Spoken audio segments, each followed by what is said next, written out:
We share the same skin, the same ancestors, the same story of survival. Yet somehow, somewhere along the line, we became strangers. You can trace our bloodline back to the same soil, the red earth of Africa. But today, on opposite sides of the Atlantic, we look at each other with question. Sometimes with judgment, sometimes with pride, and sometimes with pain. For centuries, history tried to write us apart. Slavery, colonization, segregation, each carved a new wound into the same family tree. And now, generations later, we meet again. Africans and African Americans, not as enemies, but as people trying to understand. We don't hate you, my brother. We just don't understand you. The America we saw, it wasn't the real you. And we don't hate you either, but growing up here, we never felt like you wanted to understand us. It's a quiet tension not shouted in the streets, but felt in conversation. In social media comments, in the looks exchanged at airports and universities, we share the same roots, yet somehow we're growing apart. But the question is, why? Is it pride? Ignorance? Media? Or something deeper? A wound inherited from the same oppressors playing against each other, even now? This isn't about blame, it's about truth. It's about seeing each other again, not through the lens of stereotypes, but through the eyes of shared history. Because maybe, just maybe, unity isn't about erasing our differences, it's about understanding how they were created in the first place. In this episode, we're not taking sides, we're taking mirrors. We're putting them between Africans and African Americans to finally see the reflection of who we really are. So let's start with how it all began, not with hate, but with misunderstanding.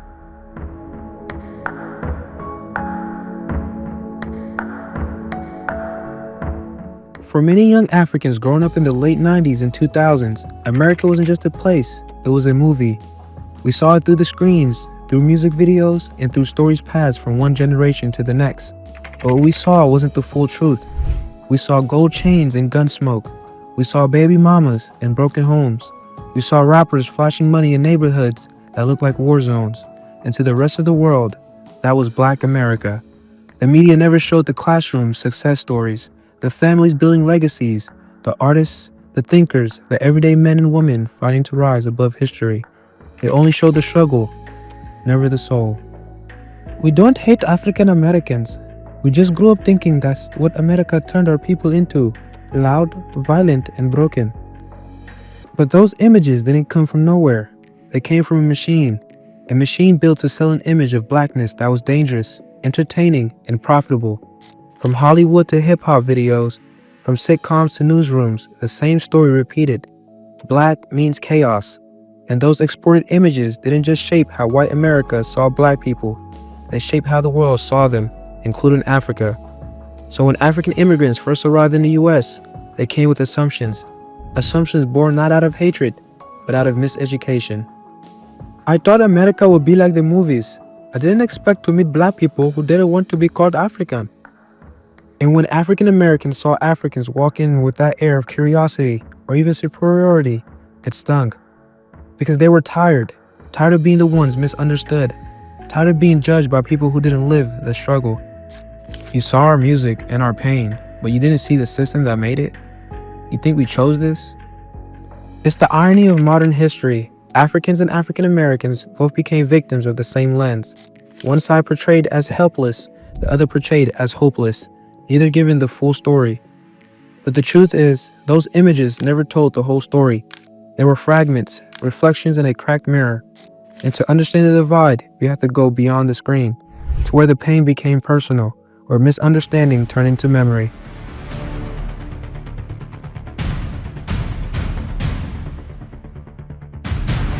For many African immigrants, the American dream began in a classroom, but it didn't take long for that dream to turn into a test. Before they could even spell acceptance, they were given nicknames that burned. African booty scratcher, monkey, go back to your jungle. Words that stung worse than any slap, especially when they came from faces that looked just like theirs. For the first time, these children realized something painful. Black didn't always mean brotherhood. They were too African for America and too American for Africa. They brought lunch boxes filled with jollof rice, fufu, or injera, and watched as other kids laughed, They spoke with accents that carried history and were marked for sounding funny. Even their pride became ammunition. Every difference became a reason to push them out. I didn't understand. We look the same. Why did my own people make me feel foreign? But on the other side, there was another kind of pain, one that started long before the playground. African Americans had spent generations fighting to claim an identity that was stolen, erased, and rewritten. They grew up in a country that told them you are free, but treated them like they weren't. Every insult, every slur, every stereotype carved insecurity into the community's DNA. So when Africans arrived, proud of their roots, their flags, their languages, it hit a nerve. You come here acting like you're better, like you are pure. You don't know what it's like to live in a place that hates you for existing. And for many African Americans, those early encounters felt like betrayal, as if their long fight for dignity was being dismissed by their own cousins. But the truth, hiding beneath all that pain, was insecurity. Both sides were fighting to be seen. Both were trying to protect their identity. Both were reacting to wounds that came from the same root. Africans carried the weight of being misunderstood. African Americans carried the burden of being misrepresented. And somewhere in that clash, the bond broke before it could form. But none of them knew that this tension wasn't born in America or in Africa. It was designed. It was the residue of colonization and slavery. Two different systems of control, both built to fracture one people into many pieces. Colonialism told Africans that progress meant leaving behind their traditions. Slavery told African Americans that progress meant forgetting where they came from. Both were lies, and both left the same scar, shame in the word African. We were both told the same lie, that being African was something to be ashamed of, and that lie would echo through generations, shaping how we saw each other and how we saw ourselves.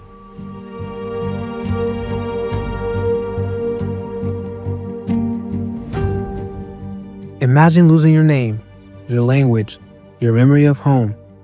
That's what slavery did to millions of African men, women, and children. Scattered them across oceans, stripped them of everything that connected them to the soil that gave them life. Across the Atlantic, colonization was doing something similar, but with a different weapon. Instead of chains, it used control. Instead of whips, it used education and religion. It taught Africans to hate their own customs, to doubt their own gods, to speak another man's language and call it progress. And so both sides, though miles apart, were being rewritten. In South Africa, Dutch settlers began calling themselves Afrikaners. They claimed the land, the title, even the name African. Imagine that. People who arrived centuries later declared themselves the true Africans. Meanwhile, the descendants of the original Africans, the ones taken to America, were fighting to even be called human, to trace their family tree and find only blank pages. My last name isn't my family's name. It's the name of an owner. I wear it every day, not because I chose to, but because history left me with no choice. And across the ocean, Africans wore their pain differently. Their countries were independent, but their minds were colonized. Borders drawn by Europeans cut tribes apart. Foreign languages replaced with native tongues. Even now, some still measure progress by how Western they appear. Our land was stolen, and somehow they convinced us to thank them for it. While Africans were robbed of their resources, African Americans were robbed of their roots. Different thefts, same loss. The same empty space where connection should have been. And that's why, even today, when they meet, something feels missing. Africans sometimes see African Americans as disconnected, too American. African Americans see Africans as distant, too proud.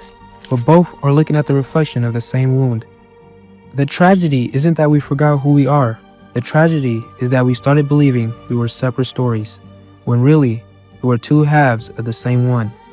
The motherland and her children, both scared by different kinds of loss, both longing for the same healing.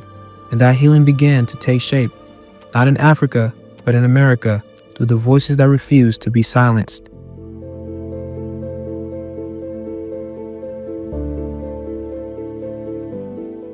Across time and ocean, one truth kept us bond, the fight for freedom.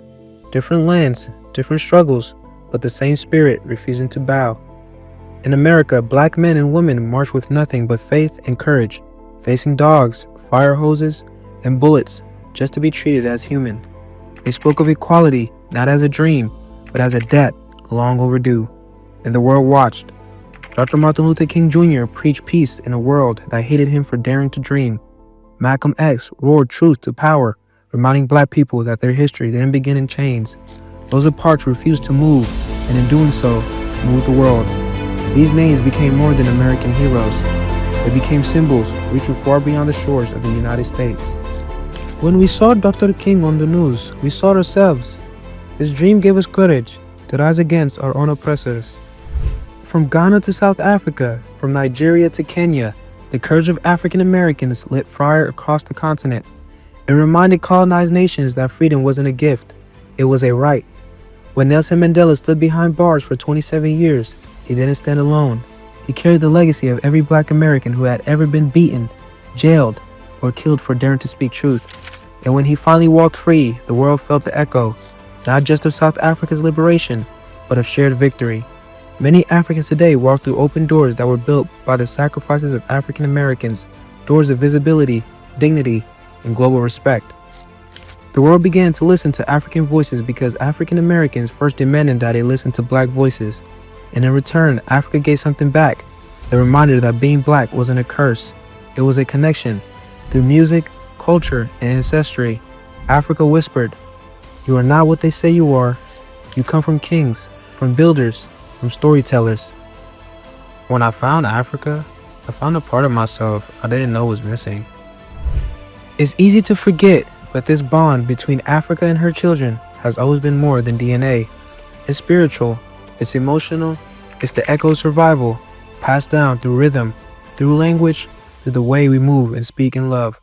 From civil rights to independence movements, our struggles have always been shared. And that's why unity isn't just a wish, it's our inheritance. Because even when divided by oceans, we've always been fighting the same battle, just on different fronts.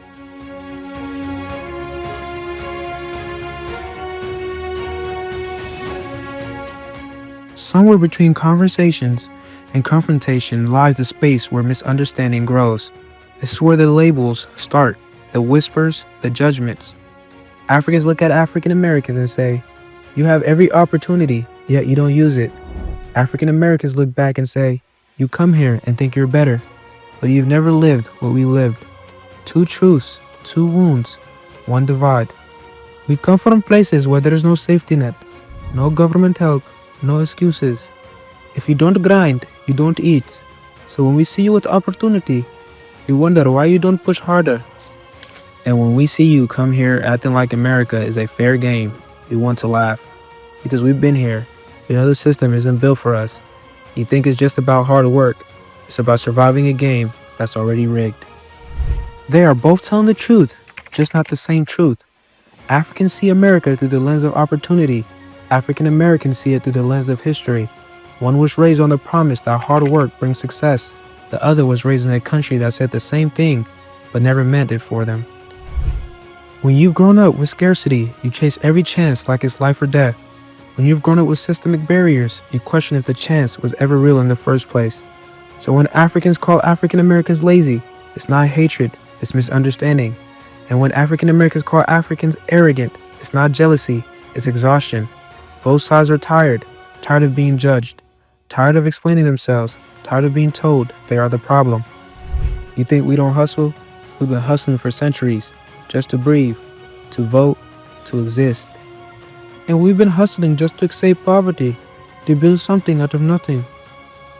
Two different battlegrounds, same fight for dignity, and that's the tragic beauty of it all. Both sides are defending what they had to survive. Africans protect the value of discipline and tradition. African Americans protect the value of voice and resistance. Both are sacred, both are necessary. Because when one side says we made it through struggle, and the other says we're still struggling through it all, neither is wrong. They just started their journeys from different ends of the same storm.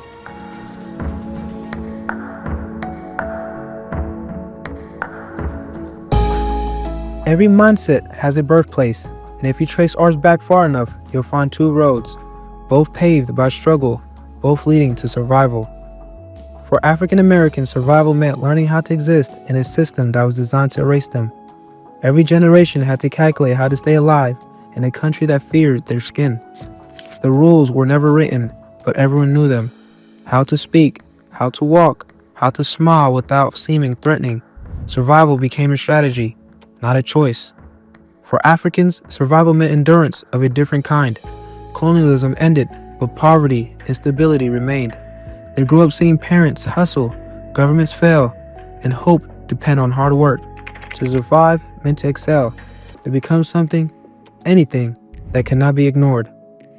We were taught that success protects you, that if you study, work, and stay disciplined, life will reward you. We were taught that no matter what we do, the system might still punish us.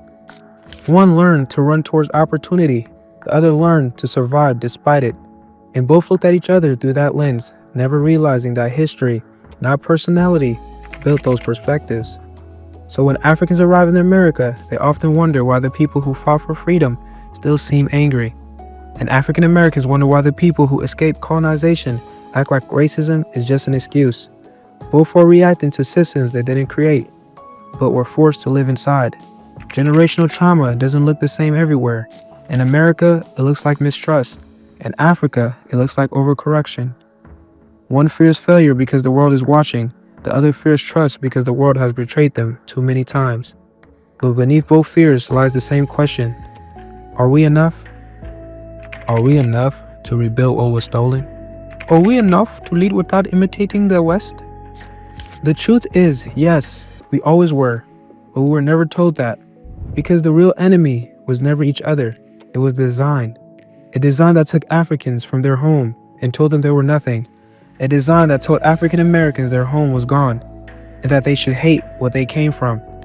And the sad genius of that system is that it still works when we argue with each other today. While we debate who has it harder, while we fight over who's more real, the system quietly wins, the same one that divided us centuries ago. But understanding this changes everything, because once you see the pattern, you can break it.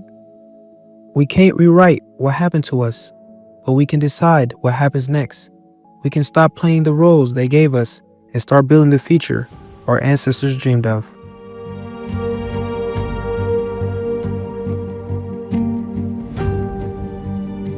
If there's one thing history teaches us, it's that division is easy, but rediscovery takes courage. We spent generations healing from two different kinds of wounds, one born from chains and the other from colonization. Both cut through the same skin, both tried to erase the same name, and still, here we are, existing, creating, rising. We are the proof that no system, no slave ship, no empire could ever kill what connects us. Because what connects us is older than pain, is older than the ocean, is written in rhythm, in melanin, in spirit. We carry the memory of the land, its rhythm, its pride, its hope. And we carry the memory of the fight, the strength to stand, the power to speak. Both sides hold something the other needs. Africans hold the roots, the heritage, the culture, the unbroken memory. African Americans hold the wings, the influence, the voice, the vision that shaped modern Black identity. Together, we form the full picture: heritage and innovation, tradition and transformation, mother and child, history and future. The truth is, the world needs both of us, because when Africa and her children speak as one, the world listens. But unity isn't a post on social media. It's not a flag or a festival or a hashtag. It's deeper. It's built through understanding, through unlearning stereotypes and choosing empathy over ego. It's when an African sees a Black American not as lost, but as a survivor of the greatest theft in human history. And when a Black American looks at an African not as arrogant, but as a reminder of everything that was once stolen and is still alive. That's where healing begins. Maybe unity isn't about being the same. It's about remembering we were never meant to be enemies. Maybe it's about realizing that bridge between Africa and her children was never truly destroyed, just waiting to be rebuilt. We can rebuild it through stories, through art, through honesty, through channels like this one, through you, the listener, the dreamer, the one willing to see beyond what they were taught. Because when Africa and her children unite, the world will have no choice but to listen. We are not strangers. We are echoes of the same drum, different rhythms, same heartbeat. This is Dice Unite. story continues.